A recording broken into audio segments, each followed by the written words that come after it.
Still those three systems out there. Maria did become a hurricane, so that's strengthening. Jose is strengthening too, and Lee, well, it's weakening. Now it's just a tropical depression, and it will just weaken further and die on out. So Jose and Maria are the two things we got going, and Maria right here became a hurricane at 5 o'clock at the 5 o'clock advisory. A hurricane hunter is out there flying through, and it found hurricane force winds. Expected to strengthen even more before it gets into the islands. A Category 2 expected by then with 100+ mile-per-hour winds, and then it could even strengthen into a major hurricane after it leaves the islands there and heads over towards the Virgin Islands and Puerto Rico.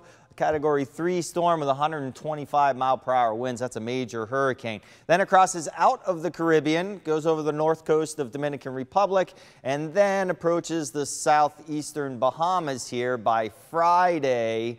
And we're thinking still keeps some strength going. Could be some fluctuations there as it does get close to very mountainous terrain here of Hispaniola. There are tropical storm watches and warnings and hurricane watches and warnings out too, and now that extends into the Virgin Islands now. Going into the next couple of days, we'll see that continue to spread off towards the east. Now, all the models, they agree with the track for a little while, but then there's a little bit of a spread afterwards. Notice, though, it does keep it offshore of us, around the Bahamas or east of the Bahamas here as it moves on off. And then some of them want to bring it up into the Carolinas. Some want to keep it out to sea as a fish storm, and that would be fantastic if that happens. After this point here, it's still very much in question after Hispaniola. We got to see what the effects of the land are going to be to it, if it's close to it or farther away from it.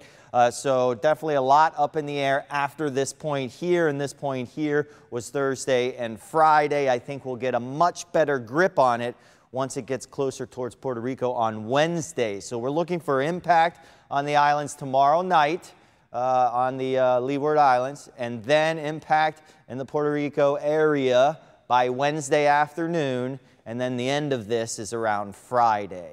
All right, Jose's out there, and it is strengthening too, up to 90 miles per hour. It could strengthen a little bit more, but then it'll weaken and spread out, and it could even do another little loop-de-loo out here in the long term. It does weaken to a tropical storm, and then eventually doesn't even become tropical. It'll be an extratropical cyclone sitting out here over the cold water. That's going to affect us by bringing some swells our way. Now, Maria, over 1,600 miles away from us, and Jose, about 550 miles away from us. One's moving towards us, and one's moving away from us.